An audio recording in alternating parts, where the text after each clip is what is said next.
Hello guys, good morning all of you. I hope आप लोग स्वस्थ होंगे, मस्त होंगे। जैसा कि ये एनसीईआरटी की 8th क्लास की पॉलिटिकल साइंस की सीरीज़ में आज हमारा चैप्टर नंबर 4 है, जिसमें हम आज बात करेंगे अंडरस्टैंडिंग ऑफ द लॉ, यानी लॉज के अबाउट बात करेंगे। इसके पहले मैंने 3 चैप्टर्स ऑलरेडी कवर कर लिए हैं। जिन्होंने भी नहीं देखा है वो डिस्क्रिप्शन में लिंक है, वहाँ जाकर देख सकता है। और इसे मैंने बहुत ईजी लैंग्वेज में एक्सप्लेन किया है, इसे आप समझ सकते हैं। और थोड़ा सा मैं बता दूं तो 8th क्लास की एनसीईआरटी यूपीएससी बिगनर्स के लिए बहुत ज़्यादा इम्पॉर्टेंट है। उसे आपको नोट्स नहीं बनाना है, बस आपको इससे वर्ड्स समझने हैं, इसका मेन पर्पस समझना है कि क्या कैसे होता है। बिकॉज कोई भी सब्जेक्ट हम स्टार्ट करते हैं, स्टार्टिंग में बहुत ज़्यादा इशू होता है क्योंकि उसका समझ नहीं आता क्या करें कैसे करें। बिगनिंग में बहुत ज़्यादा प्रॉब्लम होती है जब हम स्टार्टिंग करते हैं किसी भी चीज़ की। तो इसलिए मोस्ट इम्पॉर्टेंट होगा आपको इसकी कोई भी नोट्स नहीं बनानी है, बस आपको प्रॉपरली ये अच्छे से कवर करना है। आपको एक से 2 बार वीडियोस देखने हैं, उसके बाद वीडियो जब बुक्स पढ़ेंगे तो आपको इजीली समझ में आ जाएगा। और ये बाइलिंगुअल रहेगी, जिसमें मैं इंग्लिश में पढ़ूंगी और हिंदी में उसे एक्सप्लेन करूँगी, तो जिससे ये दोनों मीन्स मीडियम के लिए सही रहेगा। और थोड़ा सा ये भी बता दूँ, जो भी कैंडिडेट अगर इंग्लिश प्रेफर करते हैं तो उनके लिए तो ठीक है, जो हिंदी प्रेफर करते हैं मैं उनको ये बता दूं कि वो प्रॉपर हिंदी पे ही ना रिलाई रहें। वो आंसर राइटिंग में तो प्रॉपर चलता है, बट हिंदी अगर उनको पढ़ने में दोनों रिसोर्सेज का यूज़ करना चाहिए। बिकॉज कि कहीं कहीं कुछ रिसोर्सेज हिंदी मीडियम में नहीं मिलते हैं, अवेलेबल नहीं होते हैं, तो उनको इंग्लिश में पढ़ना पड़ता है। इसलिए इंग्लिश, और इसके बाद भी आप इतने बड़े एग्जाम की प्रिपरेशन कर रहे हैं, आपको एक एग्जाम में पेपर इंग्लिश का कंपलसरी भी होता है। उसके बाद अगर आप एडमिनिस्ट्रेटर बनेंगे, आपको इंग्लिश नहीं आएगी तो भी तो इशूज़ रहेंगे, तो इसलिए आपको सीखना चाहिए।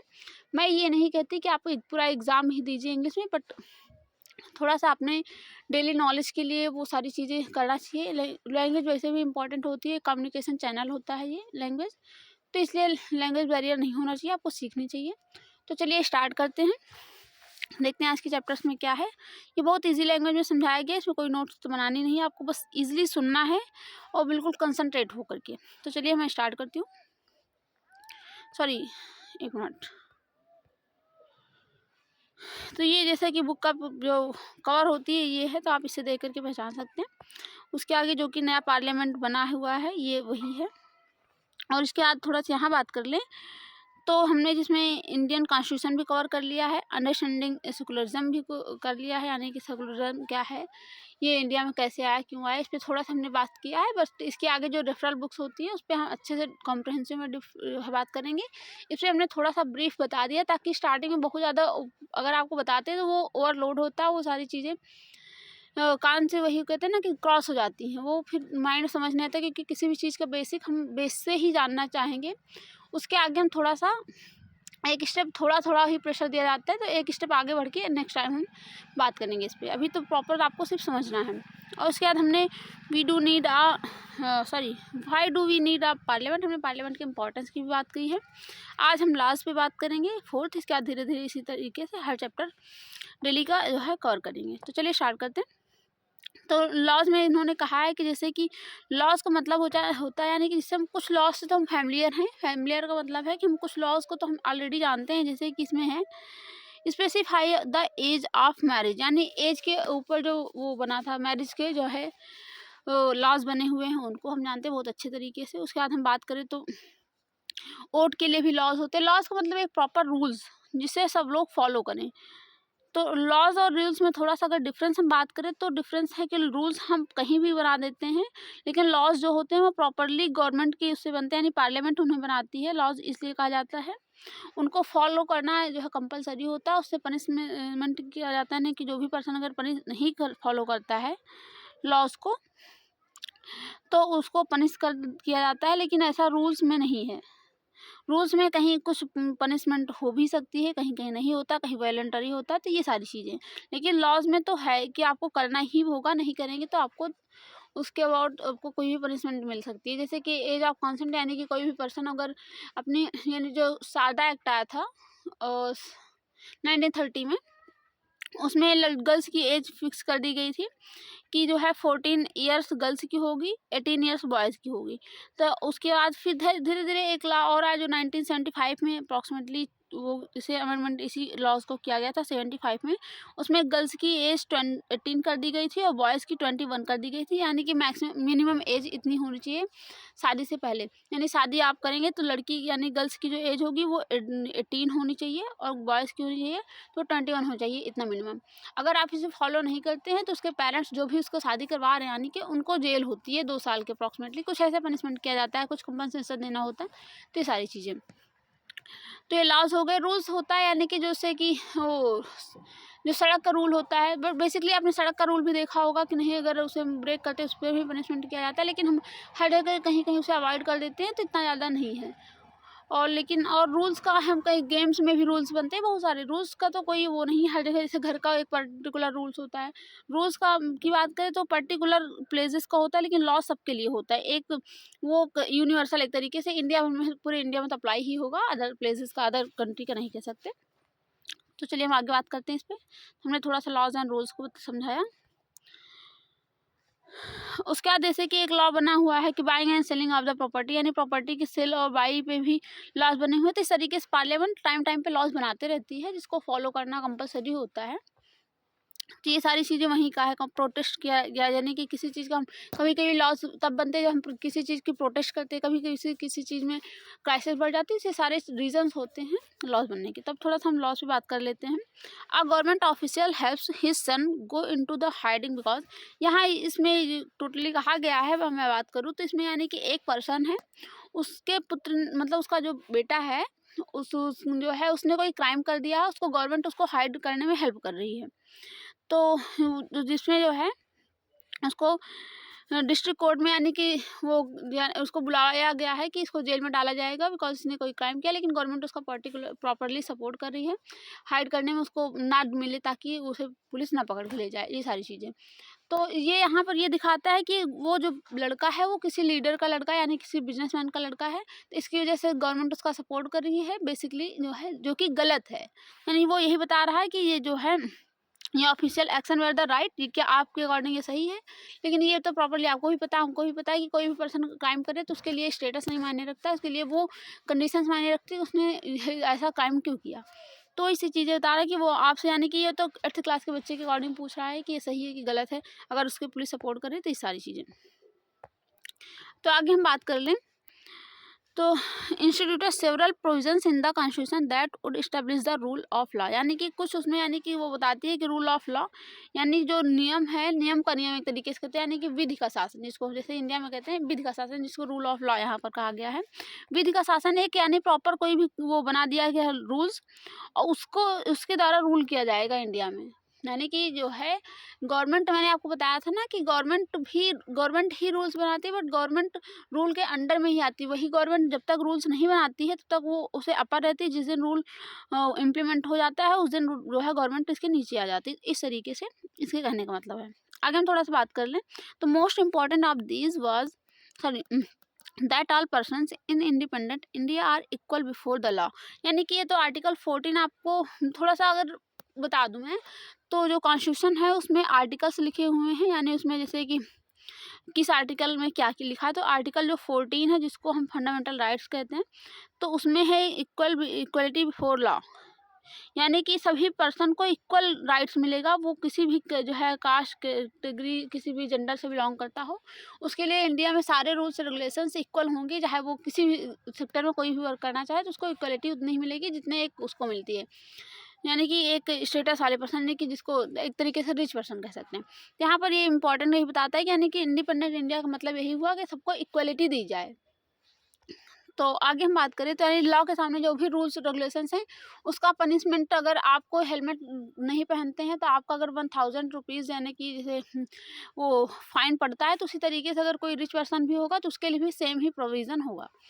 ये सारी चीज़ें वो बात करते हैं। आगे हम बात करें तो law can not be discriminate between person on the basis of their religion, caste and gender, जो कि मैंने आपको पहले बताया कि जो लॉज होते हैं वो कोई जेंडर बेसिस नहीं होते हैं कि आप किस जेंडर से बिलोंग करते हैं या किसी कैटेगरी से आप बिलोंग करते हैं, किस कास्ट से बिलोंग करते हैं या किस रिलीजन से बिलोंग करते हैं, ये सारी चीज़ें उसके लिए नहीं मायने रखती। सारे लॉज सभी पर्सन के लिए इक्वल ही हैं, वो चाहे रिच पर्सन हो, चाहे वो पुअर पर्सन हो, वो चाहे हिंदू हो या मुस्लिम हो, वो किसी भी कैटेगरी का, वो इंडियन होना चाहिए प्रॉपर। यहाँ तक कि ये जो लॉज है वो फॉरेनर भी आते हैं इंडिया में तो उनके लिए भी अप्लाई होता है।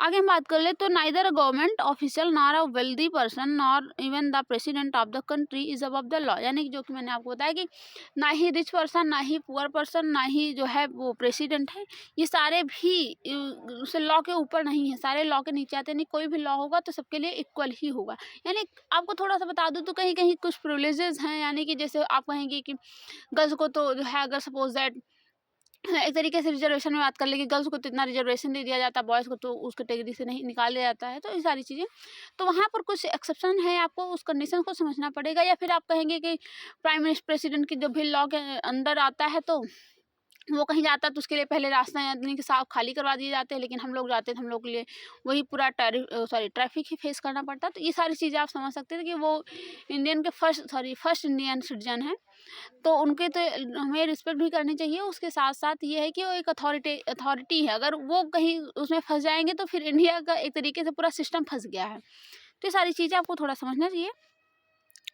आगे हम बात कर ले तो एनी क्राइम और violation of the law has specific punishment as well as a process through which the guilt of the person has to be established, यानी कि जो भी लॉज बने हुए हैं उसके अंदर सभी को इक्वल पनिशमेंट दिया जाएगा, इक्वल कंपनसेशन दिया जाएगा। ये सारी चीज़ें वो बात करता है। यानी किसी भी कोई भी क्राइम किया, अगर सपोज दैट प्रेसिडेंट का, यहाँ तक कि प्रेसिडेंट को भी क्राइम पे उतने ही दिन का वो होगा, सेंटेंस होगा जितने दिन का एक कॉमन पर्सन को होता है। आगे हम बात करें तो in ancient India there were innumerable and often overlapping local laws, यानी कि कहीं कहीं होता है कि कुछ लॉज को ओवरलैप करती है। एंशिएंट इंडिया में बात करते हैं, अब करंट टाइम में नहीं। एंशिएंट इंडिया में अगर मैं आपको बताऊँ तो पहले मोनार्कल सिस्टम था, तो लॉज को तो कोई प्रॉपर लिखा जाता नहीं था, ना कि कोई एक बुक थी कि जिसमें लॉज लिखे गए हों। वो राजा जो भी लॉज अपने अकॉर्डिंग बना देता था, या उसके जो भी ये असिस्टेंट होते थे, तो वो जो भी कह देते थे, उनको कोई सलाह दे देते थे, उनको अगर राजा को अच्छी लगी तो वो सारी चीज़ें फॉलो हो जाती थी। तो इस तरीके से कोई प्रॉपर लॉज नहीं थे, तो उसे ओवरलैप ही होता था। आप आगे बात करें तो different communities enjoy different degrees of the autonomy in the administrating these laws among their own, यानी कि उस टाइम में तो देखा जाए कैटेगरी वाइज भी सिलेक्शन होता था। अब तो ऐसा नहीं है, अब तो इक्वलिटी दी जाती है। यानी कि यहाँ तक अगर कोई सपोज दैट लोअर क्लास से बिलोंग करता है तो उसके लिए रिजर्वेशन का सिस्टम भी है कि वो रिजर्वेशन के थ्रू ऊपर तक जा सकता है। यानी कि अगर कोई बस इकोनॉमिकल यानी कंडीशन फेस किया है, कुछ भी ऐसी सारी चीज़ें, तो पहले तो ऐसा नहीं था, होता था तो उसमें कुछ चीज़ों में कि उसको स्पेसिफिक, वो अगर पोस्ट है तो स्पेसिफिक उसी कैटेगरी के लिए है। तो ये सारी चीज़ें थी। और अगर पनिशमेंट की बात करें तो punishment that to persons received for the same crime varied depending on their caste background, यानी कि उस टाइम पे ये भी होता था कि पनिशमेंट भी कास्ट बेस्ड दिया जाता था, कास्ट अगर उसका कास्ट बैकग्राउंड अकॉर्डिंग, और with lower castes being more harshly punished, यानी उस टाइम पे जो लोअर क्लास से बिलोंग करता था उसको हाईली पनिश्ड किया जाता था then that of a higher class. तो ये सारी चीज़ें उस टाइम पे एक तरीके से आप डिस्क्रिमिनेशन देख सकते हैं, लेकिन करंट टाइम में ऐसा कुछ भी नहीं है। कहीं कहीं आपने कुछ र्यूमर्स सुने होंगे, तो वो आपकी यानी र्यूमर्स आपको उसको भूल जाइए, लेकिन मेनली हर जगह इक्वलिटी दी जाती है। यानी कि कोई भी कैटेगरी बेस्ड है उससे नहीं मतलब है, आप किस कैटेगरी से बिलोंग करते हैं, आपका क्राइम कितना बड़ा है और अगले का क्राइम कितना बड़ा, उसके अकॉर्डिंग प्रॉपरली जो है सेंटेंस दिया जाता है। और आगे हम बात करें तो this slowly began to change as this system of law began to further evolving during the colonial period, यानी ये सारी चीज़ें फिर कॉलोनियल पीरियड में भी यूज़ होने लगी, फॉलो होने लगी। यानी कि कॉलोनियल पीरियड यानी कि जो औपनिवेशिक पीरियड था जिसमें ब्रिटिशर्स आए, ब्रिटिशर्स का तो मेन पर्पज़ ही था डिवाइड एंड रूल। अगर हम बात करें तो वो तो ये चाहते थे कि पूरे इंडियंस को हम अलग अलग कर दें, उसके बाद इनके ऊपर रूल करें, तो इसलिए उनका यहाँ का लिख सकते हैं रूल, तो इसलिए उनका मेन पर्पस था, तो उन्होंने भी इसे फॉलो किया जिसके थ्रू इंडियंस को पूरा तोड़ने की कोशिश की।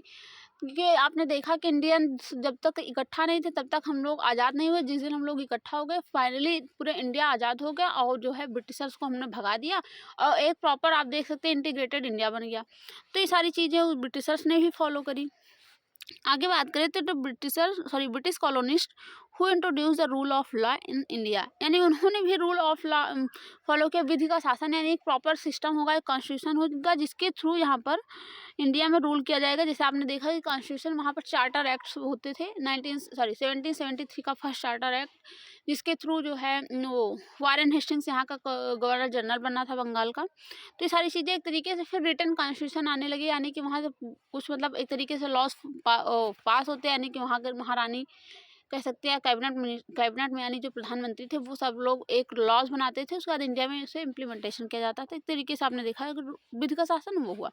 आगे हम बात करें तो historian have disputed this claim on several ground, two of which include first, यानी कि अगर कुछ हिस्टोरियन की बात करें तो हिस्टोरियन कुछ डिस्प्यूट करते हैं कि कुछ ग्राउंड पे, उस ग्राउंड को क्या हम देख सकते हैं, एक मिनट, तो ग्राउंड यानी फर्स्ट अगर देखा जाए तो यहाँ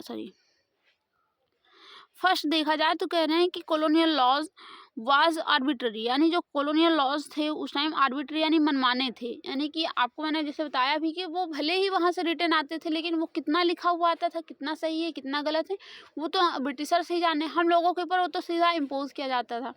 आगे हम बात करें तो second Indian nationalist played a prominent role in the development of the legal sphere in British India, यानी सेकेंड में कहा गया था कि नेशनल इंटरेस्ट जो कि इंडियन नेशनलिस्ट जो भारतीय राष्ट्रवादी थे ये लोग एक अच्छा रोल इन्होंने प्ले किया इन सारी चीज़ों को, मतलब ब्रिटिशर्स को इंडिया से हटाने के लिए और उसके बाद इंडिया को डेवलप करने के लिए। यानी कि जो हिस्टोरियंस है ये दो चीज़ें कहते हैं कि यानी कि अगर हम लॉस की बात करें तो जो वहाँ का लॉस था कभी कभी हम अच्छा कहते कभी कभी ख़राब कहते, आप अपने अकॉर्डिंग देख सकते हैं, लेकिन कुछ चीज़ें रिलेवेंस तो हैं आज के हिसाब से, बट बहुत चीज़ें वो लोग यहाँ पर ये तो था नहीं उनका कोई प्रॉपर, ये तो वो था नहीं कि हमारी पूरी डेमोक्रेसी है पूरा, यानी कि पूरा एम्पायर हमारा, हमें यहाँ पर रूल करना, उनका तो मेन पर्पस था एक्सप्लॉइटेशन करना और अपने प्रॉपर अपने कंट्री को बढ़ाना, यहाँ यानी कि ब्रिटेन को यहाँ ब्रिटेन को पर फोकस करना, ना कि इंडिया पे। इसलिए उन्होंने तो इंडिया जितने भी इंडियंस हैं उनके ऊपर इम्पोज किए थे सारे, इसको एक तरीके से टायरनी थी, यानी कि आपने बहुत सारी फ़ोटोज़ देखी होंगी, बहुत सारी स्टोरीज भी पढ़ी होंगी कि वो कैसा किसके साथ बिहेव करते थे, लेबर क्लास के साथ कैसा बिहेव करते थे, सबको बहुत मतलब गंदा ट्रीट करते थे, आपने देखा होगा स्टोरीज सुनी होंगी, तो उन्होंने किसी को नहीं छोड़ा। तो ये भी दिखाता है यानी कि एक तरीके से मनमाना था उन्हीं का, वही लॉज बनाते थे, वही जो है इम्प्लीमेंटेशन करते थे, हमको तो कुछ पता नहीं था।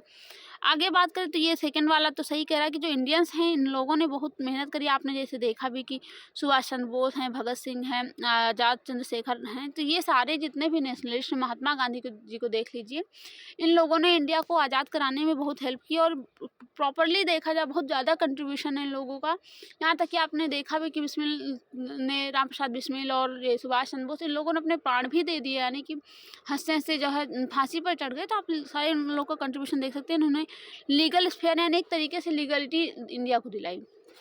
आगे हम बात करें तो one example of the arbitrariness that continued to exist a part of British law is the sedition act of the 1870, यानी 1870 का जो सेडिशन एक्ट था, आपने इसके अबाउट सुना होगा सेडिशन एक्ट के थ्रू, यानी इसमें था कि जो है सेक्शन 24, यानी जैसे आज आर्टिकल्स होते हैं उस तरीके से सेक्शन 24 कहता है, यानी कोई भी पर्सन किसी का क्रिटिसाइज़ नहीं कर सकता है, कोई क्रिटिसाइज़ करेगा तो उसको जेल में भेज दिया जाएगा। उसका रीज़न ये था, इस तरीके से क्रिटिसाइज़ नहीं, यानी कि कोई अगर गलत कर रहा है तो गलत कर, हमें इंडियन डेमोक्रेसी है, हम लोग क्रिटिसाइज़ यहाँ तक कि गवर्नमेंट का कर देते हैं।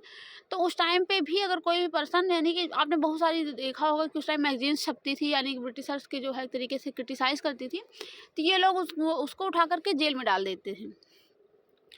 तो यानी कि कोई भी इंडियंस क्रिटिसाइज़ नहीं कर सकता था ब्रिटिशर्स की, और जो कि ये लोग इतना गलत कर रहे थे, हर जगह इंटरफेयर करते थे, हर जगह जो है अपने हिसाब से अन्य लोगों को रखते थे, एक तरीके से इतना एक्सप्लॉइटेशन करते थे। और प्रॉपरली अगर कोई भी इसका अपोज करता था, चाहे वो स्पीक डायरेक्ट टू स्पीक, यानी अगर कोई बातें अपने भाषण के थ्रू कहे, लोगों से कहे या मैगजीन निकाले, ये सारी चीज़ें अगर कोई भी क्रिटिसाइज डायरेक्टली इनडायरेक्टली करता तो उसको जेल में डाल दिया जाता था। और जेल भी इन लोगों की बहुत ज़्यादा खतरनाक थी, यानी कि इतना ज़्यादा वहाँ पर टॉर्चर करते थे, तो ये सारी चीज़ें। तो ये भी एक तरीके से आप मनमाना ही देख सकते हैं, जो कि आज करंट टाइम में आप तो जी भर के, यहाँ तक कि करंट के प्रधानमंत्री को भी है जहाँ जी भर के गाली दी जाती है, तो ये सारी चीज़ें आपने देखी हैं। तो ऐसा नहीं है, तो डेमोक्रेसी है, यहाँ तो सबको राइट है अपना पर्टिकुलर वहाँ ओपिनियन रखने का। तो वो सारी चीज़ें पहले नहीं थी। तो आप देख इसका आर्बिट्रेरीनेस का जो है एग्जाम्पल ये देख सकते हैं। आगे हम बात करें तो idea of the citizen was very broadly understood with in the act, यानी कि अगर इसका आप प्रॉपरली करंट टाइम में बात करें तो जो ये आईपीसी जो है, ये आईपीसी की बात करता है। वो आईपीसी इंडियन पिनल कोड अब रिप्लेस हो गया है बीएनएस के थ्रू, भारतीय न्याय संहिता के द्वारा रिप्लेस कर दिया गया है इसको। अब इसमें बहुत चीज़ें जो है चेंज कर दी गई हैं, कुछ चीज़ों का नया वो मीनिंग लगा दिया गया है, यानी कि बहुत चीज़ें क्या, जैसे टेररिज्म को जोड़ दिया गया, पहले इसमें टेररिज्म नहीं था, ये सारी चीज़ें। और आपको क्रिटिसाइज किस एंगल से करना है, कहाँ तक, वो सारी चीज़ें इसमें थोड़ा सा रिप्लेस करके मतलब अच्छा बना दिया गया एक तरीके से। ये हमारे जो कॉलोनियल माइंडसेट था उसको हटाकर इसको रिप्लेस करके प्रॉपर बीएनएस यानी कि इंडियंस का बना दिया गया। और आगे हम थोड़ा सा बात कर लें तो एनी पर्सन प्रोटेस्टिंग और criticising the British government could be arrested without the due trial, यानी कि ये तो जो कि मैंने आपको बताया है कि उस टाइम यानी कि कोई पर्सन उसका क्रिटिसाइज करता था तो उसको उठा करके जेल में डाल देते थे, और विदाउट एनी ट्रायल, यानी कि उनको कोई भी वो नहीं देते। जैसे कि करंट टाइम में अगर कोई भी सपोज दैट आपको वो देने यानी कि वो क्या कह सकते हैं कि अरेस्ट करने आता है कोई मतलब पुलिस, तो आप तुरंत से उसे कहते हैं वारंट लाओ। जैसा कि आपने बहुत सारी मूवीज़ में देखा होगा, मूवीज़ में वहाँ पर पुलिस जाते हैं तो तुरंत ही मांगते कि आपको अरेस्ट करने आए, तो कहते पहले मुझे वारंट दो। वारंट क्या है, यानी कि किस बेस पे मुझे अरेस्ट करने आए हो, मुझे पता तो होना चाहिए। यानी वारंट एक इतना बड़ा पेपर सा होता है, उसमें पुलिस लेकर जाती है, तो उसमें लिखा होता है कि आपको इस बेस पे यहाँ पर अरेस्ट किया जा रहा है। यानी कि सिविल क्राइम के लिए है, हीनियस क्राइम के लिए नहीं है। हीनियस क्राइम अगर कोई करता है तो उसको भी पता है ना कि हमने क्या किया है, तो पुलिस तो उसको डायरेक्टली जा करके पकड़ेगी विदाउट एनी ट्रायल, यानी उसको कोई विदाउट एनी इन्फॉर्मेशन। तो ये सारी चीज़ें। अगर इस फोटो की बात कर ले तो ये तो 13 अप्रैल जो है जलियांवाला बाग का वो मस्कर है, आपने देखा सुना ही होगा इसको बहुत ज़्यादा। 13 अप्रैल 1999 में जो हुआ था, हाँ बंगाल में, सॉरी पंजाब में हुआ था। वहाँ पर बहुत सारे लोग इकट्ठा हुए थे और वहाँ पर जो है गोली चला दी गई और अंग्रेज़ों ने लोगों को, बहुत सारे लोग मतलब बहुत ज़्यादा मरे थे। यानी कि गोलियों से ज़्यादा हुआ क्या था कि बहुत, जैसे एक बीच में सब तरफ से बिल्डिंग बनी हुई थी, ऐसे सब तरफ एक बहुत पतला सा यानी नैरो स्पेस था निकलने के लिए, और इस तरह से यानी ये पूरा पार्क टाइप्स था, लेकिन सब तरफ बिल्डिंग्स बनी हुई थी और लोग बहुत इकट्ठा हुए थे, लेकिन यहाँ पर रास्ता नैरो बहुत ज़्यादा था। तो लोगों को नहीं पता था कि ये लोग रेगुलेटिंग एक्ट जो आया था उसी का प्रोटेस्ट करने के लिए ये लोग इकट्ठा हुए थे, मीटिंग कर रहे थे। तो वहाँ पर ये सडनली, तो वहाँ पर ये गवर्नर जनरल और बहुत सारे मतलब ब्रिटिशर्स के सैनिक आए और उन्होंने जब देखा कि बहुत सारे लोग इकट्ठा, तो उन्होंने ऑर्डर दे दिया कि इन लोगों के ऊपर मतलब गोलियाँ चला दो, फायर इट। और फिर फाइनली जब गोलियाँ चली तो होता है बेसिकली कि सभी भागने की कोशिश करते हैं और सब भागने लगे। उसमें बहुत सारे लोगों को जो गोलियाँ लगी, बहुत लोग उन लोगों के नीचे दब गए, इस तरीके से बहुत सारे लोगों की डेथ हो गई। यानी कि एक हीनियस क्राइम ही तो था उस टाइम, देख सकते हैं आप। और आगे हम बात कर ले थोड़ा सा, तो Indian nationalist began protesting and criticising this arbitrary use of authority by the British, यानी इस तरीके से इंडियन नेशनलिस्ट ने इसका प्रोटेस्ट करना स्टार्ट किया, जो कि आप इसमें फोटो में देख ही रहे हैं। यानी कि जो है, और they also began fighting for greater equality and wanted to change the idea, यानी इन्होंने ये सारी चीज़ें इसीलिए प्रोटेस्ट करना स्टार्ट किया। उसके साथ साथ जो है वो इक्वलिटी की डिमांड करने लगे कि जैसे ब्रिटिशर्स होते हैं उनको इक्वल राइट्स दिया जाता है, उस तरीके से हम भी तो इंडियंस हैं प्रॉपरली, बस ये है कि हम लिटरेट हो सकते हैं, हम उनसे ज़्यादा कम पढ़े लिखे हो, तो बस इतना ही है। क्योंकि उस टाइम पे इंडियंस में इतना ज़्यादा इंफ्रास्ट्रक्चर सही नहीं था, तो लिटरेसी तो कम थी, जो कि करंट टाइम में भी आप देख सकते हैं। लेकिन वो तो ये कहते थे हम ह्यूमन बीइंग है, उसकी तो इक्वलिटी हमें होनी चाहिए और इस आइडिया को चेंज करना चाहिए। तो आप देख सकते हैं यहाँ पर थोड़ा सा फोटो नज़र डाल दीजिए, तो देखिए कितने सारे लोग जो है वो पड़े हुए हैं। और आगे हम थोड़ा सा चलते बात करें, तो इस आइडिया का जो भी लॉज आए थे उससे बात करिए। और उसके बाद हम बात करें तो इसको फोर्सफुली जो है इम्पोज किया गया था कि आप लोग इसे फॉलो ही करें। आगे हम बात करें तो जो है by the end of the 19th century the Indian legal profession also began emerging and demanded respect in colonial codes, यानी फिर 19th सेंचुरी आते आते फिर लोगों ने लीगल प्रोफेशन यानी कि उन्होंने स्टार्ट कर दिया प्रोटेस्ट करना कि हमको भी अब इक्वलिटी चाहिए और इक्वल रिस्पेक्ट भी चाहिए। इन सारी चीज़ों की डिमांड और ज़्यादा बढ़ने लगी कॉलोनियल कोड में। उसके आगे हम थोड़ा सा बात कर ले तो they began to use law to defend the legal rights of Indians, यानी कि उन्होंने फिर डिफेंड किया, यानी कि लीगल राइट्स की डिमांड की, यानी कि हमको भी जैसे करंट टाइम में लीगलिटी दी जाती है ना कि इक्वल है, आपको रिस्पेक्ट मिलेगी हर जगह, अगर कोई भी आपसे वो आपको राइट मिला है कि यानी कि अगर आपसे कोई भी जो है इनह्यूमनिटी बिहेव करता है, रिस्पेक्ट नहीं देता है, तो उन सारी चीज़ों पे आप उसको रिप्लाई कर सकते हैं, इसके एक लीगलिटी के थ्रू जो है आप उसको केस कर सकते हैं, ऐसे ये सारी चीज़ें। तो उस टाइम नहीं था, तो इन लोगों ने भी डिमांड की, वो सारी चीज़ें डिमांड बढ़ने लगी, क्योंकि धीरे धीरे जैसे जैसे पीपल्स अवेयर होते गए, डिमांड वैसे इंक्रीज होती गई। आगे हम थोड़ा सा बात कर ले तो इंडियन जजेस also began to play a greater role in making decisions, यानी फिर इंडियन जज भी अपॉइंट होने लगे, उन लोगों ने भी इसमें जो है अच्छा रोल प्ले किया, इस तरीके से लॉज का ओरिजिनेशन हुआ। इस चैप्टर में आपको सबसे ज़्यादा फोकस करना लॉज का ओरिजिनेशन कैसे हुआ है, यानी करंट टाइम में क्या जो आज लॉज हैं क्या करंट टाइम ऐसे ही पहले भी थे, तो ऐसा कुछ भी नहीं है, आपको सबसे ज़्यादा इसे फोकस करना है, क्योंकि जो हम कभी कभी होता है ना कि जो सारी चीज़ें हमको मेंटेन मिलती है तो हमको माइंड में यही आता है कि वो सारी चीज़ें पहले से ही बिल्कुल बिल्डिंग थी, ऐसा नहीं कि ये करंट टाइम में बनाई गई। तो आपको ये देखना है कि ये बिल्कुल सीक्वेंसली बना है, रैपिडली नहीं बना है, यानी करंट में अचानक से नहीं बन गया है, ये एक सीक्वेंस एक लॉन्ग टाइम प्रोसेस है।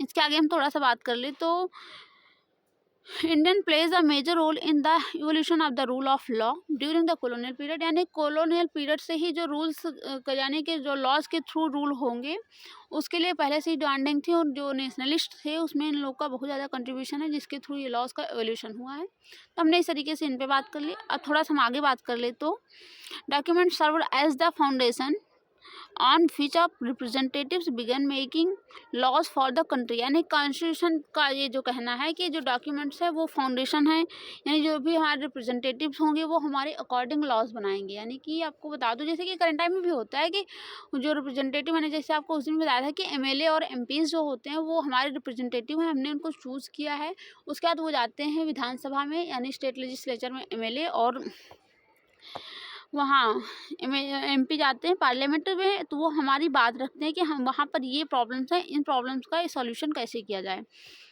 तो इस तरीके से बनता है। आगे हम थोड़ा सा बात कर ले तो हिंदू सक्सेशन अमेंडमेंट एक्ट 2005, जैसे कि अब करंट का लॉ के अकॉर्डिंग हम थोड़ा सा बात कर लें तो ये सारी चीज़ें हमने हिस्ट्री की बात कर ली। करंट में बात करें तो जो सक्सेशन लॉ आया है अमेंडमेंट एक्ट 2005 में किया गया था, हिंदू सक्सेशन एक्ट, इसमें हुआ क्या कि जो डॉटर और सन है उन दोनों लोग को यानी इक्वल राइट है, कि यानी कि दो यहाँ डॉक्टर डॉटर लिख सकते हैं, सन है, दोनों लोग की इक्वल राइट है कि प्रॉपर्टी में राइट इक्वल होगा। यानी कि पहले होता था कि यानी सन को पूरी प्रॉपर्टी दे दी जाती थी, डॉटर को नील, तो इस तरीके से था। लेकिन अब ऐसा नहीं है, अगर डॉटर, अब ये है कि कहीं क्लेम करने की बात है, वो अगर डॉटर क्लेम करती है तो उसको 50% पूरा हिस्सा मिलता है। तो वो करंट टाइम में तो ये मैं नहीं कहूँगी कि आपको फॉलो करना चाहिए, कहीं कहीं लीगल भी है, कहीं इलीगल भी होता है कि यानी कि अगर आपको सब कुछ अच्छा है तो ऐसा नहीं कि आप अपने भाई की ही उसमें वो करें, क्योंकि वो एक तरीके से आपके लिए एनिमी क्रिएट कर सकता है, आपको जो इमोशनलिटी है वो ब्रेक कर सकता है, एक दूसरे का जो रिलेशन है, जो इमोशन वो पूरा ब्रेक कर सकता है। तो इसलिए मैं नहीं कहूँगी किसी को कि वो इस पे जा कर के इम्प्लीमेंट करने लगे, लेकिन ऐसा रूल है जो कि करंट टाइम में मैं बता रही हूँ कि हिंदू सक्सेशन एक्ट के तहत आपको 50% आप उसके हकदार हैं, यानी कि अगर जितने भी यानी कोई भी फादर है उसके अगर 4 चिल्ड्रंस हैं, यानी कि जैसे कि देखा जाए 2 बेटा हैं, यानी 2 बेटियाँ हैं, 2 बेटे हैं, तो दोनों लोग को सपोज दैट वो 16 हेक्टेयर आपके यानी उनके फादर्स के पास लैंड है, तो उनको 16 में से 4 सबको देना होगा, यानी इक्वल, यानी 25% 4 पार्ट में सबको करना होगा। तो ये सारी चीज़ें ये इम्प्लीमेंटेशन है, यानी कि अगर इसे कोई नहीं फॉलो करता तो उसको सज़ा भी होगी, ये लीगल प्रोसीजर है। बट ये है कि बहुत रेयर केसेस ही फॉलो किया जाता है, क्योंकि सभी मैक्सिमम गर्ल्स का तो मैं ये कहूँगी थोड़ा सा इमोशंस होता है उनके अंदर, तो वो इतना जल्दी एक्शन नहीं लेती। मैं कहूँगी कहीं कहीं आपको ही यानी कि भाई के होने के रिलेशन में आपको भी फोकस करना चाहिए कि बहुत ज़्यादा है तो आपको उनका सपोर्ट करना चाहिए, बट अपने अकॉर्डिंग देख लीजिए वो आपके ऊपर कितना अप्लाई होता है। मैं तो किसी की पर्सनल लाइफ में इंटरफेयर नहीं करती, बट आपको देखना चाहिए दोनों लोगों को कि बैलेंस है कि नहीं। सपोज दैट आपकी बहन की शादी ही बहुत एक तरीके से पुअर फैमिली में हुई है, तो आपको उसका सपोर्ट करना चाहिए। तो ये सारी चीज़ें हैं, और फिर वो तो इतना ज़्यादा जो कुछ चीज़ें हैं इतनी ज़्यादा इम्प्लीमेंटेशन नहीं होती जितना ज़्यादा वो मतलब रूल्स में होता है, और फिर वैसे भी ये इंडिया है। आगे बात कर ले तो इस जो है न्यू लॉ सन्स डॉटर, जो कि मैंने आपको बताया है, mother can't get a equal share of the family property, यानी कि इसमें बताया गया है कि ये जो है इक्वल यानी प्रॉपर्टी में राइट सबको दिया जाएगा। उसके आगे हम थोड़ा सा बात कर रहे हैं तो new laws have been enacted to control pollution and provide employment, यानी बहुत सारे ये लॉज बनाए ही जाते हैं कि यानी पोल्यूशन को कंट्रोल करना है। तो यानी कि आपने देखा ही होगा सीओपी, आप एनुअली सुनते ही होंगे सीओपी 24 25 इस तरीके से जो सबमिट्स होती हैं वो प्रॉपरली देखा जाए तो इसी उस पे होती है, क्लाइमेट चेंज पे यानी बैठक होती है, बहुत सारे समिट से होती हैं, यानी जो पोल्यूशन हो रहा है उन सारी चीज़ों पे बात होती है। और उसके साथ इंडिया में देखा जाए तो लॉज का, तो ये सारी चीज़ें जैसे कि एम्प्लॉयमेंट क्रिएट करने के लिए जैसे लॉज बनाए, जैसे मनरेगा आपने तो बहुत पॉपुलर है, जो जिसका नाम अब जी राम जी हो गया है। तो अब मनरेगा को जी राम जी से रिप्लेस कर दिया गया है, सॉरी MG नरेगा यानी कि जिसको कहा जाता है, अब इसको जी राम जी से रिप्लेस कर दिया गया है। तो ग्राम रोजगार ऐसे करके है, तो जी राम जी इसको कहा जाता है, तो उससे रिप्लेस कर दिया, यानी कि ये भी 2005 में आया था ये मनरेगा, जिसको एक तरीके से एक लीगल राइट बना दिया गया था कि हर एक यानी कि जो भी रूरल्स होंगे, अनएम्प्लॉयड हैं, अनस्किल्ड हैं, उनको 100 डेज का एक तरीके से गारंटेड मिलेगा वो एम्प्लॉयमेंट, यानी कि उनको गारंटी है कि एनुअली यानी कि हर साल आपको 100 दिन का रोजगार एनुअली दिया जाएगा। हर साल आपको यानी कि कोई भी जो भी अनस्किल्ड पीपल होंगे, प्रॉपर्ली आपको फोकस करना, अनस्किल्ड होंगे, अडल्ट होंगे यानी कि यानी 18 ईयर प्लस होंगे, अनस्किल्ड होंगे यानी जिनके पास कोई स्किल नहीं है, और उसके साथ साथ जो है 60 ईयर्स तक, और प्रॉपरली वेज भी मिलेगा, यानी कि अकॉर्डिंग टू वो क्या कह सकते हैं इन्फ्लेशन के अकॉर्डिंग उनको वेज भी मिलेगा। तो ये सारी चीज़ें, और अगर ये सारी अगर नहीं मिलता 100 डेज़ का, अगर उनको एम्प्लॉयमेंट नहीं दिया जाता तो उनको 15 डेज़ का फ्री ऑफ कॉस्ट यानी वेज दिया जाएगा, एक तरीके से अलाउंस दिया जाएगा, बेरोजगार भत्ता, अनएम्प्लॉयड अलाउंस दिया जाएगा। तो ये सारी चीज़ें वो था, क्योंकि करंट टाइम में थोड़ा सा चेंज भी इसमें आ गया है। तो इस पर मैंने वीडियो बनाई है, जिन्होंने नहीं देखा तो उस पर जाकर देख सकता है, MG नरेगा और जी राम जी पे। तो उसमें हमने बहुत सारी बातें करी, अब उससे हम बात करेंगे, वो अदर टॉपिक है उस पर बात करें। तो यहाँ स्टार्ट करते हैं, चलिए। तो how do new laws come about, यानी कि जो नए लॉज हैं ये कब आए, यानी हमने तो एंशिएंट टाइम की थोड़ा सा बात कर ली कि उस टाइम क्या था। अब करंट टाइम की हम बात कर ले तो parliament has an important role in making laws, यानी कि आपको इससे बताया भी था कि पार्लियामेंट का मोस्ट इंपॉर्टेंट वर्क ही लॉज ही बनाना है, यानी कि जो लॉ हैं उनकी मेकिंग करना। आगे बात करें तो there are many ways through which this takes place, and it is often different groups in society that raise the need for a particular laws, यानी कि लॉज तभी बनते हैं, यानी कि किसी चीज़ की डिमांड बढ़ती है, उसकी नीड होती है, तो सारी चीज़ें कोई पर्टिकुलर ग्रुप उसके अबाउट आवाज़ उठाता है कि ये सारी चीज़ें होनी चाहिए, तभी लॉज बनते हैं। आगे हम बात कर लें तो an important role of the parliament is to be sensitive to the problems faced by the people, यानी कि पार्लियामेंट भी सेंसिटिव होती है, यानी कि उसको भी वो भी फील करती है कि लोग क्या क्या इशूज़ फेस कर रहे हैं, तो लॉज बनाती है। उसके आगे हम बात कर ले तो थोड़ा सा हम यहाँ पर वायलेंस से बात कर ले थोड़ा सा, जिस पे लॉज जैसे गवर्नमेंट बनाती है, तो डोमेस्टिक वायलेंस पे लॉज बने हुए हैं, जैसे 2005 में बना था।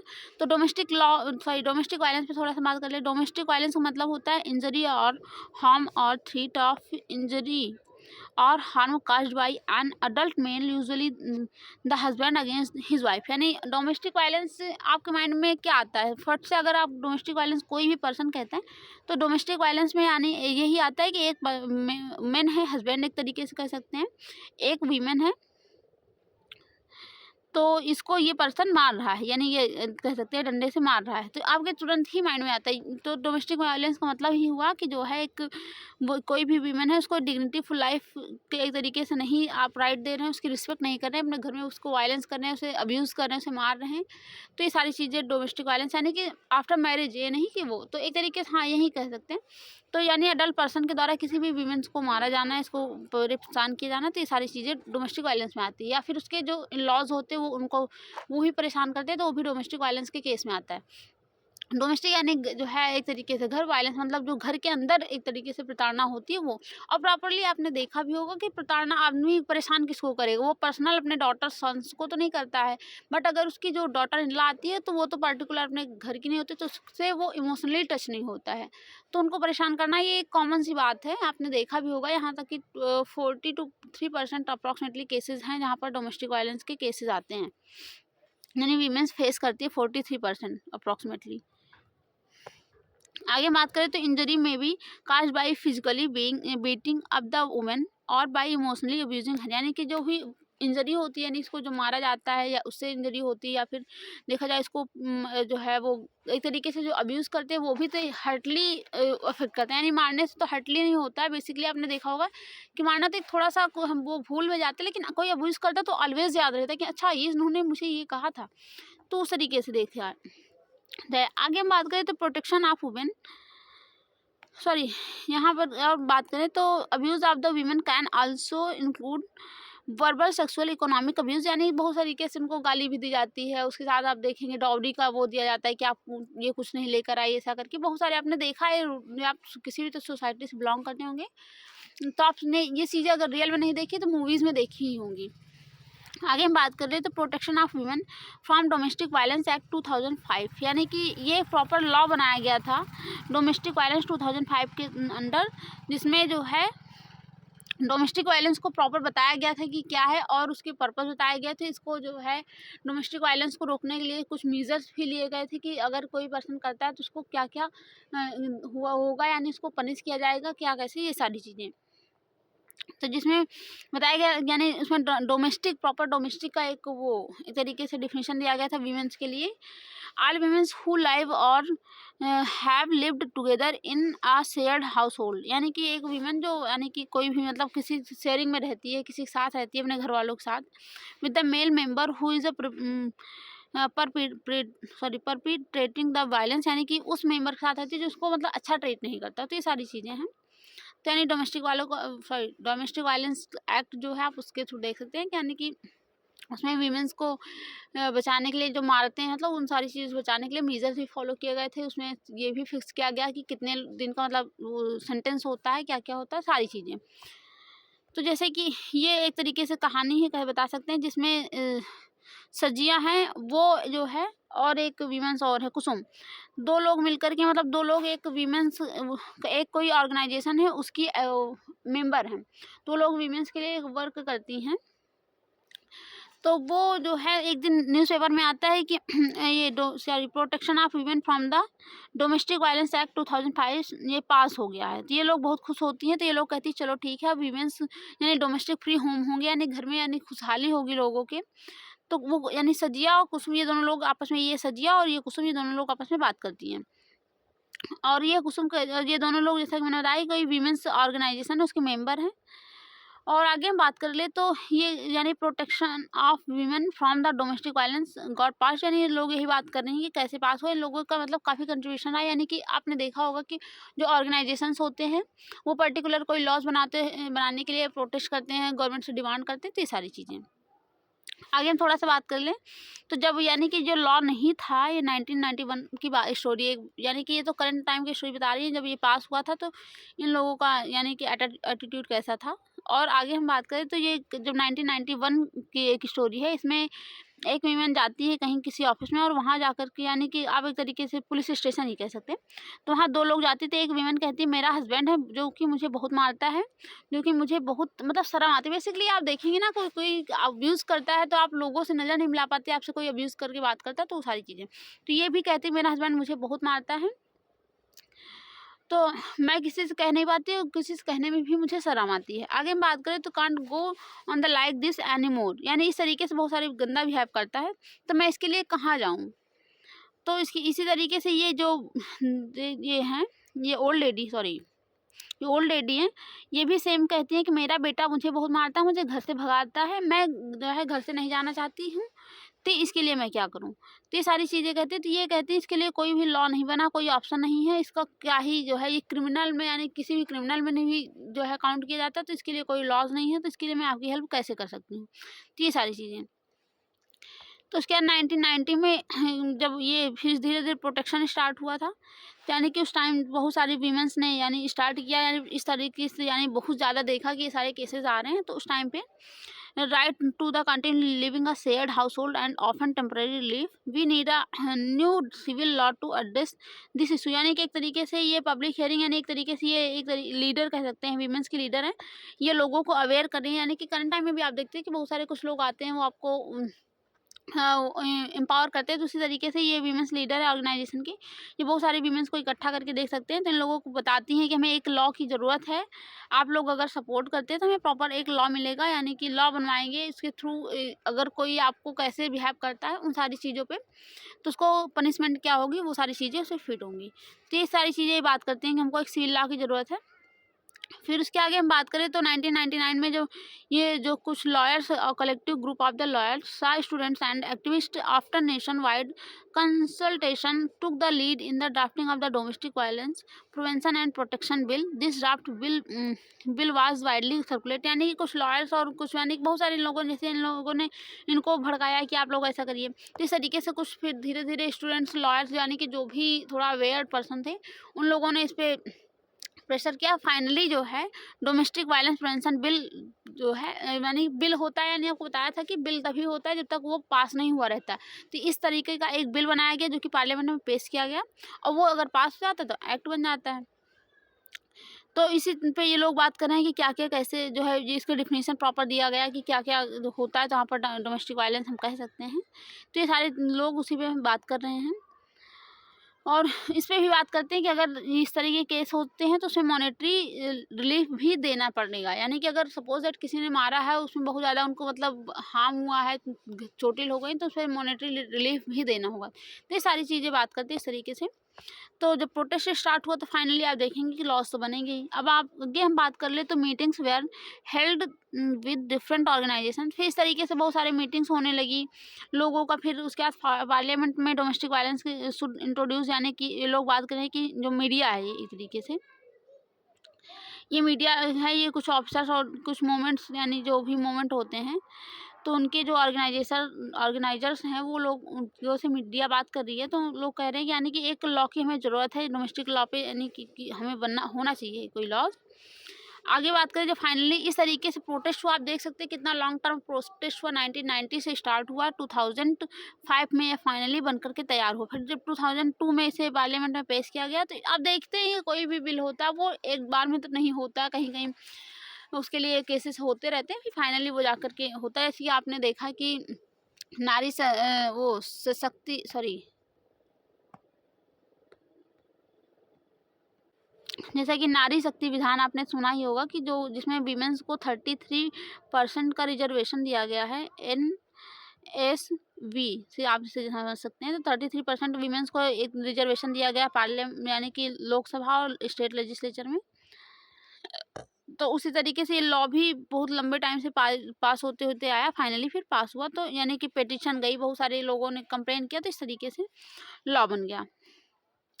आगे हम बात करते हैं several women's organizations, national commissions for women made submission to the parliamentary standing committee, यानी कि इस तरीके से स्टैंडिंग कमेटी बनाई गई, फिर उस पर बात हुई, फिर फाइनली जो है लॉ बना। तो उसमें ये भी बात की गई कि अब जो चिल्ड्रेन होगा वो किसकी कस्टडी में होगा, यानी कि अगर डोमेस्टिक वायलेंस होता है तो बहुत लोग उसमें और डाइवोर्स लेना चाहते हैं, तो उसमें ये फोर्सफुली नहीं था कि आप उसी के साथ रहिए। अगर आपको उसके साथ नहीं रहना तो आप ये भी वहाँ भी रह सकती हैं। और फिर उसी में बात हुई कि आप डोमेस्टिक, यानी कि जो आपका वो यानी जो भी चिल्ड्रेन होगा उसको उसको किसकी कैटेगरी में रखा जाएगा, सॉरी किसकी कस्टडी में रखा जाएगा। पेरेंट्स के साथ रहना चाहता है, यानी वो मदर के साथ रहना चाहता है, फादर के साथ, ये सारी चीज़ें इस पर डिस्कस की गई। तो इस तरीके से बना। फिर उसके बाद ये फाइनली ये जो है प्रेस की बात करता है, what is this new law, यानी जब लोगों में पता चला तो ये लोग सभी पूछने लगे कि नया लॉ क्या है, जिसमें क्या होगा। तो फिर उसमें बताया गया कि this is a civil law aimed at a providing relief to millions of the women including wives, mothers, daughters and sisters affected by violence in their homes, यानी कि इसमें फिर लोगों ने पूछा कि भाई क्या है, हमें भी तो बताओ कैसे ये वो वायलेंस फ्री का मतलब क्या होता है। तो सारी चीज़ों पर क्वेश्चन उठने लगे, डोमेस्टिक वायलेंस क्या होता है। तो उसमें फिर ये बताया गया कि एक तरीके से मैंने आपको बताया भी कि जिसमें डोमेस्टिक वायलेंस में, यानी कि अगर इस लॉ के थ्रू ये बहुत सारी वीमेंस हैं जो कि ये डोमेस्टिक वायलेंस फेस करती हैं, उनको इन सबसे जो है आज़ादी मिलेगी। तो ये सारी चीज़ यानी कि छुटकारा मिलेगा, एक तरीके से कह सकते हैं। यानी कि जो अब डेली का बीटिंग हो गया, अब्यूजिंग हो गया, तो ये सारी चीज़ें आपने भी फील किया होगा, बिल्कुल बिल्कुल भी अकड़ लगता है। तो इस तरीके से हमने इस पर बात की। और सिग्निफिकेंस भी बताया गया कि इसमें क्या होगा फिर लॉन्ग रन में। फिर इसमें कहा गया कि now the government has to ensure that this law is implemented and enforce, यानी कि फिर इसमें ये भी तो कंसर्न्स होते हैं कि लॉ बना दिया गया है, फॉलो होगा कि नहीं होगा, उसकी लीगलिटी क्या है। जैसे कि होता नहीं कि हम लोग कहते हैं कि रिस्पॉन्सिबिलिटी कौन लेगा। जैसे सपोज दैट कोई भी गेम बना दिया गया है, यानी कि कोई भी रूल्स घर में बना दिया गया है, मम्मी पापा बहुत ज़्यादा फ्लेक्सिबल हैं तो रूल्स कोई भी ब्रेक करके चला जाता है, लेकिन मम्मी पापा में से कोई भी एक भी स्ट्रिक्ट है तो वो लॉज जल्दी ब्रेक नहीं होते। तो उस तरीके से इसमें लोगों की भी तो अकाउंटेबिलिटी चाहिए कि कौन अकाउंटेबल होगा, इसके लिए कि लॉज तो बना दिए गए हैं। तो इसमें ये सारी चीज़ें, तो इसमें बताया गया कि इतना पनिशमेंट है अगर कोई भी लॉज ब्रेक करता है, तो ये सारी चीज़ें बात करते हैं। इसमें इंपॉर्टेंस भी बताया गया। तो इस तरीके से आप देख सकते हैं कि कोई भी चीज़, यानी कि जितने भी लॉज हैं, यानी कि इंडिया का एक तरीके से सोसाइटी ही बिल्कुल सीक्वेंशियल है, यानी कि काफ़ी लंबे टाइम से होते होते आज इस कैटेगरी में, आज इस स्टेटस पे पहुंची है। उसी तरीके से जितने भी लॉज भी हैं वो भी इसी तरीके से बहुत ज़्यादा स्टेजेस फेस करते करते आए हैं। तो इस तरीके से आप देख सकते हैं। आगे हम थोड़ा सा बात करें तो equal relationship are violence free, यानी कि ये तो थोड़ा सा वो बच्चों के लिए है, आप भी समझ सकते हैं कि इसमें देख सकते हैं बराबरी के रिश्ते हिंसा से मुक्त, यानी कि इसमें है ही बेसिकली अगर आप किसी को इक्वलिटी देते हैं तो आपके अंदर, यानी कि आप अपने आप को वहाँ पर रख कर देखिए। सपोज दैट आपसे कोई ऐसी मिस्टेक हो गई है तो आप वहाँ पर होते तो क्या करते, तो वो सारी चीज़ें थोड़ा सा देखना। और अगर आपके घर में कोई भी मेल मेंबर या फीमेल है जो भी है, तो सबको इक्वल राइट होना चाहिए, बिकॉज वो भी तो आपके घर की मेंबर ही, उसका भी उतना ही कंट्रीब्यूशन है जितना कि आपका है। तो ये सारी चीज़ें बात करते हैं। विक्टिम्स को वही कहा, विक्टिम्स यानी किसको कहा जाता है, अगर उसको बात करें तो विक्टिम्स जिसको परेशान किया जा रहा, पीड़ित वही है। तो ये सारी चीज़ें हैं। आगे थोड़ा सा बात कर लेते हैं इस पे। एज द अबव एग्जाम्पल, यानी इस एग्जाम्पल से हमने समझा कि पार्लियामेंट का क्रूशल रोल क्या क्या है, यानी कैसे लॉज बनाती हैं। और उसके आगे हम बात करें तो from establishing the need for a new law to its being passed at every stage of the process the voice of the citizen is a crucial element, यानी कि जो कि एक तरीके से जो, यानी कि सिटीजन का एक क्रूशियल एलिमेंट है, यानी कि जो लॉज पास होते हैं उनके लिए बनते हैं। ये सारी चीज़ें बहुत इंपॉर्टेंट हैं। तो इस वॉइस को, यानी कि टीवी के थ्रू, मीडिया के थ्रू, रिपोर्ट के थ्रू, यानी सरकार तक पहुँचाई जाती हैं बातें, मीटिंग की जाती है। ये सारी चीज़ें हमने जो कि बात कर ली हैं ऑलरेडी। और थोड़ा सा यहाँ एक स्टोरी है, इसको सुन ले, पढ़ ले, तो उसके आगे हम बात करते हैं। एक स्टोरी है जिसमें एक वीमेन होती है, ये इसका नाम है रोज़ा पार्क्स। रोज़ा parks south American, sorry African American है, यानी कि वहाँ अमेरिका में बहुत सारे अफ्रीकन्स भी हैं। आपने देखा जैसे कि ओबामा भी अफ्रीकन्स ही हैं, अफ्रीकन रेस का से बिलोंग करते हैं। तो वो रोज़ा पार्क्स जो थी वो ब्लैक लेडी थी, और यहाँ पर आपने देखा कि अमेरिका में मैक्सिमम सब वाइट है जो है, जो कि यहाँ साउथ अफ्रीकन रेस से बिलोंग करते हैं, उनको छोड़ करके। तो रोज़ा पार्क्स जो कि एक ब्लैक लेडी थी, वो बहुत ज़्यादा दिन भर के वर्क से थकी हुई थी और बस में आकर के वो बैठ गई। और जैसे ही बैठी सडनली एक वाइट मेंबर, यानी कि वाइट पर्सन कह सकते हैं वहाँ का, इंडियन जो है अमेरिकन, वो आए और उन्होंने देखा रोज़ा पार्क्स की तरफ।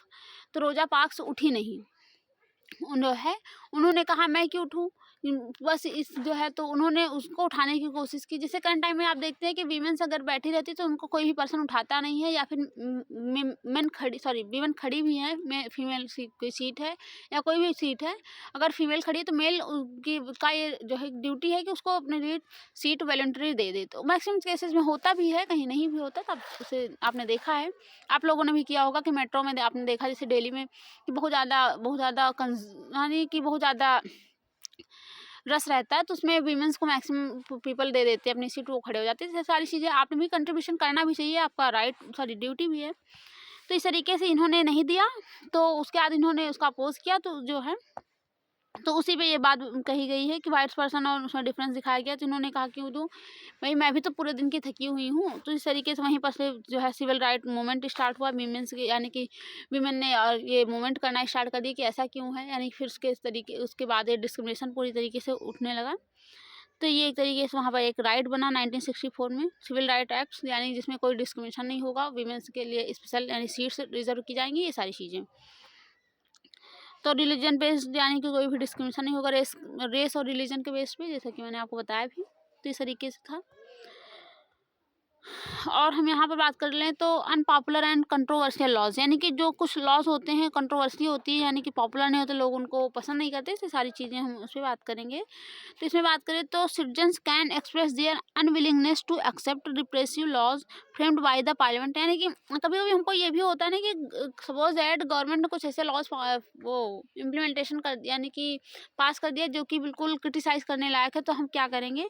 तो ये सारी चीज़ें बात करते हैं। तो when a large number of the people begin a feel that a wrong law has been passed then there is a pressure on the parliament to the change this, यानी कि कभी कभी आपको बताया है कि कभी कभी मन में आता है कि अच्छा गवर्नमेंट तो जो है भले ही वो है, बट इतना ज़्यादा तो हमारा उस पावर नहीं चलता है, तो इतना पावर नहीं चलता है। तो अगर सपोज दैट पार्लियामेंट ने कुछ ऐसा लॉस पास ही कर दिया तो क्या करेंगे। तो उसके लिए फिर यहाँ ये भी कहा गया कि सिटीजन से उसका प्रोटेस्ट करेंगे, वॉइस यानी कि उसके यहाँ पे उसमें वॉइस क्रिएट करेंगे, आवाज़ उठाएंगे, तो वो उसको चेंज करने के लिए प्रेशर करेंगे, तो ज़रूर चेंज होगा। तो ये सारी चीज़ें कही गई हैं। आगे हम बात करें तो various municipal laws on the use of the space within the municipal limits often make hawking and street vending illegals, यानी कि बहुत सारे लॉज जैसे कि बनते भी हैं कि स्ट्रीट पे जो जो इलीगल तरीके से इंक्रोच कर लेते हैं, उसे पूरा, यानी आपने सिटीज़ में देखा ही होगा कि वहाँ स्ट्रीट्स जो होती हैं या सड़क के बिल्कुल किनारे वेंडिंग, यानी कि वहाँ पर अपने जा कर के वेंडर्स लगा लेते हैं, स्ट्रीट वेंडर्स शॉप्स लगा लेते हैं, तो उसको हटाने के लिए लॉज बनाए जाते हैं प्रॉपर्ली। म्यूनसिपैलिटी सबको हटा देती है, दूसरे दिन वो फिर लग जाती है। तो सारी चीज़ें आपने देखी हैं, तो ये कॉमन सी बात है। तो आगे हम थोड़ा सा यहाँ पर बात कर लें तो जैसे कि ये फ़ोटोज़ में, यानी गवर्नमेंट की और भी रिस्पॉन्सिबिलिटी बताई गई लॉज के थ्रू कि यानी गवर्नमेंट उनके लिए हेल्थ के अगेंस्ट, यानी कि के लिए लॉज बना सकती है, एजुकेशन के लॉज बना सकती है, वो सारे यानी होल एरिया कवर करती है, ऑल राउंडिंग एक तरीके से कह सकते हैं कि लोग अगर प्रोटेस्ट कर रहे हैं तो उसके लिए भी लॉ बना सकती है कि प्रोटेस्ट किस एंगल से किया जाएगा। जैसे कि आर्टिकल 19 में है भी कि आपको शांतिपूर्ण आप कोई भी असेंबली कर सकते हैं, लेकिन वेपन्स के साथ आप कोई भी प्रोटेस्ट नहीं कर सकते। शांतिपूर्ण यानी कि जैसे कि प्रोटेस्ट करते हैं नॉर्मल, हम लोग झंडा लेकर के करते हैं, वो पोस्टर लेके करते हैं, लेकिन आप कोई वेपन्स के साथ प्रोटेस्ट नहीं कर सकते, जैसे मार धाड़ के साथ नहीं कर सकते। तो ये सारी चीज़ें रोकते हैं, जैसे कि आप इसमें देख सकते हैं। इसमें कह रहा है कि arrest US government polytechnic students, यानी कुछ कुछ भी हुआ हो उसमें, जैसा भी हो, ये तो यूएस का है करंटली। तो इस तरीके से हमने देखा कि सिटीजन्स का रोल क्या है उसमें लॉज मेकिंग में, और गवर्नमेंट का रोल्स क्या क्या है। तो इस तरीके से हमने, और इसके साथ एमपीज़ यानी जो कि एमपी एमएलए का भी क्या क्या रिक्वायरमेंट है, ये सारी चीज़ें हमने बात कर ली। थोड़ा सा ब्रीफ यानी कॉम्प्रहेंसिव वे में बात की है, यानी हिस्टोरिकल भी देखा, थोड़ा सा मॉडर्न भी देखा, और इसका सिटीजन्स का रोल देखा, पार्लियामेंट का रोल देखा। इस तरीके से हमने कॉम्प्रहेंसिव वे में देखा है। तो इसी तरीके से हम इंटरेस्टिंग तरीके से और भी जो है चैप्टर्स लाते रहेंगे। आप हमें सपोर्ट किए, जो भी आपको यानी किसी भी वीडियो से आपको इशू हो, या जो है वो किसी भी टॉपिक पे आपको वीडियो चाहिए, या फिर कोई पर्सनल लाइफ में भी आप बहुत ज़्यादा परेशान होते हैं, क्योंकि स्टार्टिंग बिगनिंग जो भी बिगनर्स होते हैं उनके लिए बहुत ज़्यादा क्वेरीज होती हैं, उन सब सॉल्व करने के लिए आप कमेंट में हमें कमेंट करके बता सकते हैं। उसका हम आपको ज़रूर सोल्यूशन बताएंगे। उसके लिए आपका हम पूरा सपोर्ट करेंगे, आप हमें पूरा सपोर्ट कीजिए, लाइक और शेयर सब्सक्राइब जरूर कीजिए हमारे वीडियोज़ को। इसी तरीके से टॉपिक वाइज सारे इंटरेस्टिंग तरीके से आपको सारी बुक्स हम कवर करते रहेंगे। थैंक यू, मिलते हैं नेक्स्ट वीडियो में, तब तक के लिए बाय, थैंक यू।